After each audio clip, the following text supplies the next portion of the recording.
அனைவருக்கும் வணக்கம். ஈராயிரம் ஆண்டுகளில் போராயிரம் கண்ட போர் மரபினம் தமிழ் மரபினம். மேதகு பிரபாகரன் அவர்கள் சொன்னதை இங்க எல்லாருக்கும் ஒண்ணு நினைவுபடுத்துவது இப்ப பொருத்தமா இருக்கும் நினைக்கிறேன். என்ன சொன்னாரு அப்படின்னா, நாம என்ன ஆயுதம் எடுக்கணுங்கிறத எதிரிதான் தீர்மானிக்கிறான் அப்படின்னு சொன்னார். அதாவது இப்ப நம்ம சதுரங்க விளையாடுறோம். அந்த சதுரங்க விளையாட்டுல நாம என்ன நினைப்போம் அப்படின்னா, அடுத்தது யானையை நகர்த்தலாம், அடுத்தது ராஜாவை நகர்த்தலாம், அல்லது ராணியை நகர்த்தலாம், அல்லது போர் வீரர் நகர்த்தலாம் அப்படின்னு சொல்லி நம்ம ஒரு முடிவு பண்ணிருப்போம். ஆனா நமக்கு எதிரில் உட்கார்ந்து விளையாடுகின்றவர் அவர் ஒன்று நகர்த்திருப்பாரு. அப்ப அவர் நகர்த்தினதுக்கு தகுந்த மாதிரி நாம நகர்த்துவோம் இல்லையா? அப்ப நம்ம ஆனா ஏற்கனவே ஒண்ணு முடிவு பண்ணிருப்போம், அதுக்கு தகுந்த மாதிரி நம்ம இப்ப நகர்த்த மாட்டோம். எதிரில் உட்காந்து அந்த யானையோ அல்லது போர் வீரையோ ராஜாவையோ ராணியோ நகர்த்துதலுக்கு தகுந்த மாதிரி நாமளும் நம்மளுடைய காய சதுரங்கத்துல நகர்த்துவோம். அதுதான் மேதகு பிரபாகரன் அவர்கள் நாம என்ன ஆயுதம் எடுக்கணுங்கிறத எதிரிதான் தீர்மானிக்கிறான் அப்படின்னு சொல்லி சொன்னார். அப்ப மேதகு பிரபாகரன் அவர்கள் சொன்ன அந்த கோட்பாட்டினுடைய அடிப்படையில அந்த சட்டகத்துக்குள்ள நின்றுதான் நாம் தமிழ் கட்சியினுடைய தலைமை ஒருங்கிணைப்பாளர் அண்ணன் சீமான் அவர்கள் நடிகர் ரஜினிகாந்த் அவர்களை சந்திச்சிருக்கிறார். இப்படியான இந்த சந்திப்பு கூட ஏன் ஏற்பட்டது, எதனால் ஏற்பட்டது அப்படிங்கறதையும் நாம தெரிஞ்சுக்க வேண்டியது அவசியமாகுது. என்ன அப்படின்னா, நடிகர் ரஜினிகாந்த் நடித்த வேட்டையன் படம் மிக சமீபத்தில் வெளியிடப்பட்டிருந்தது. அப்ப அந்த படத்துல வந்த சமூக கருத்துக்கள் சார்ந்து சீமான் அவர்கள் சில கருத்துக்களை பதிவிடுறாரு.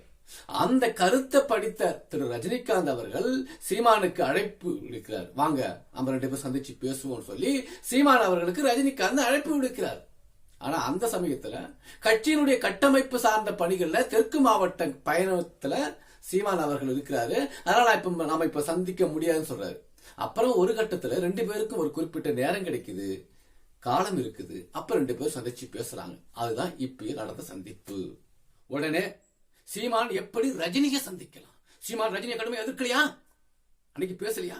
தமிழ்நாட்டை தமிழன் தான் ஆளணும், ஒரு மராட்டியரான ரஜினி தமிழ்நாட்டு அரசியலுக்கு எப்படி ஆசைப்படலாம் சீமான் கேள்வி எழுப்பலையா? கடுமையா கண்டிக்கலையா?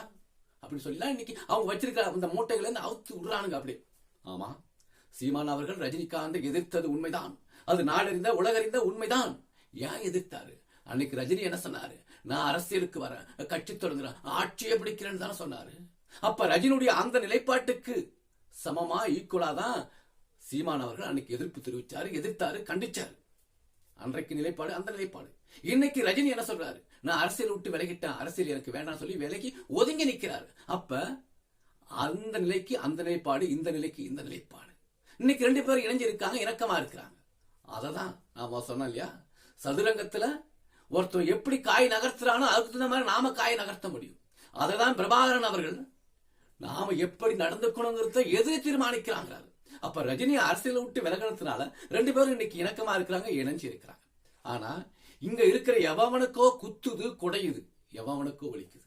இதுக்கு நாம என்ன பண்ண முடியும்? ஆனா கொஞ்சம் கூட வெட்கமே இல்லாம நாக்கு கூசாம இவங்க ஒரு விஷயத்தை பேசுறாங்க. அதாவது நடிகர் விஜய்க்கு ஒரு குறிப்பிட்ட அளவு ரசிகர் பட்டாளங்கள் இருக்கு, குறிப்பிட்ட அளவு குறிப்பிட்ட சதவீதத்துல வாக்குகள் இருக்கு. அப்ப அதே அளவுக்கு அதை சமத்துவப்படுத்துவதற்கு சமன் செய்வதற்காக நடிகர் ரஜினியினுடைய ரசிகர்களுடைய வாக்குகளை கவருவதற்காக நடிகர் ரஜினிகாந்த சீமான் அவர்கள் சந்திக்கிறார் சொல்லி ஒரு அபாண்டமா அற்பத்தனமாக பேசுறாங்க. ஆனா நான் கேட்கிறேன், நடிகர்களுடைய ரசிகர் பட்டாளங்களால், நடிகர்களுடைய விசிலடிச்சான் குஞ்சிகளால் தமிழ் தேசம் எழுந்து வராது, எழுந்து வரவும் முடியாது. அது ஆண்டு 100 அன்னை தமிழ்நாடு வேண்டும் விடுதலை அப்படிங்கிற இனமான உணர்வோடு இருக்கிறவர்களால் தான் இந்த தமிழ் தேசியம் எழுந்து வரும் மொழிய விசிலடிச்சான் குஞ்சுகளால் ஒருபோது தமிழ் தேசியம் கட்டமைக்கப்படாது, அது எழுந்து வராது. நடிகர் ரஜினிகாந்த் அவர்களுக்கும் சீமானுக்கு அவர்களுக்கும் ஒரு சந்திப்பு ஒரு அன்பை நிமித்தமானது, ஒரு மரியாதை நிமித்தமானது. அப்படியான அந்த சந்திப்புல அரசியல் பேசுனா சொல்றாங்க, அரசியல் பேசுறாங்க. அரசியல் பேசுனா என்ன?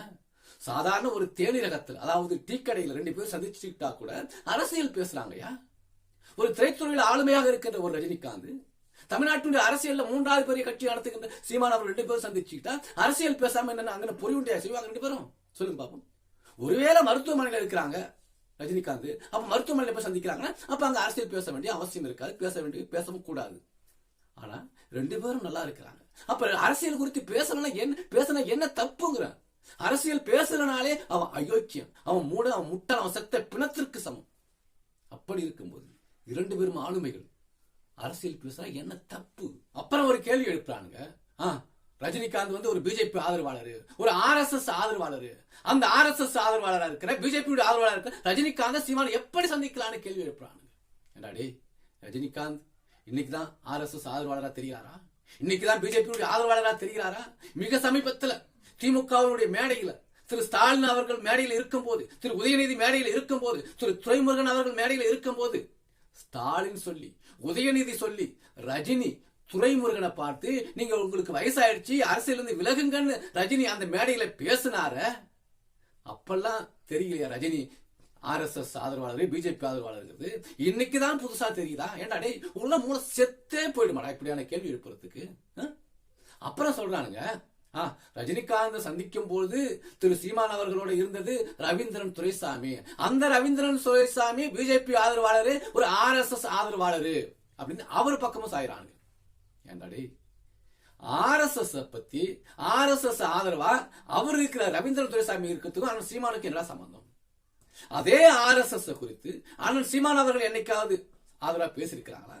ஆனா அந்த RSS குறித்து திருட்டு இந்த தமிழ் இனத்துடைய துரோகியான இந்த கருணாநிதி என்ன சொன்னாரு?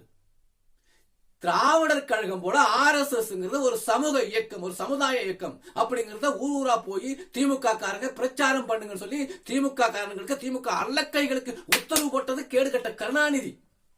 சீமான் கிடையாது. அப்ப அந்த கருணாநிதி என்ன சொல்றீங்க? அந்த கருணாநிதி குடும்பத்தை, அந்த கருணாநிதி மோகனான ஸ்டாலின் உதயநிதி இதெல்லாம் என்னடா சொல்லுவீங்க?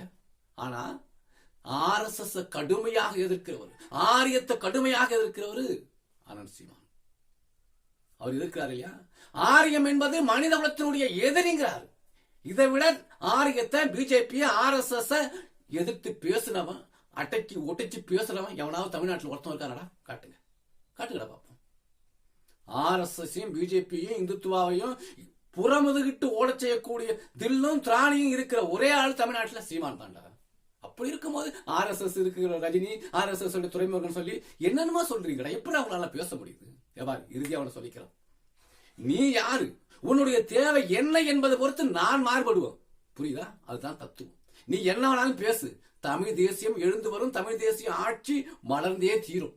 நாம எவ்வளவு விலைக்கு சொன்னாலும் எடுத்துரைத்தாலும் இந்த மூல வளர்ச்சி அடையாத கும்பல்களுக்கு புரியாது. இதை நான் இன்னொரு விதத்தில் விளக்கலாம்னு நினைக்கிறேன். இப்ப ஒண்ணும் இல்ல, இப்ப திராவிட மாடல் ஆட்சி, திமுக கட்சி அப்படின்னு சொல்றாங்க.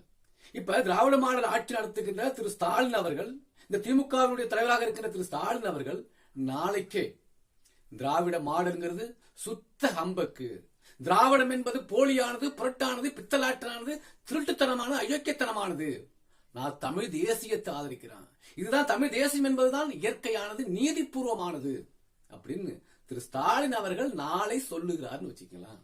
நாளைக்கு நாம் தமிழ் கட்சியின் தலைமை ஒருங்கிணைப்பாளரான அண்ணன் சீமான் அவர்கள் சந்திச்சு கை குலுக்குவார். என்ன தவறு இருக்க முடியும்?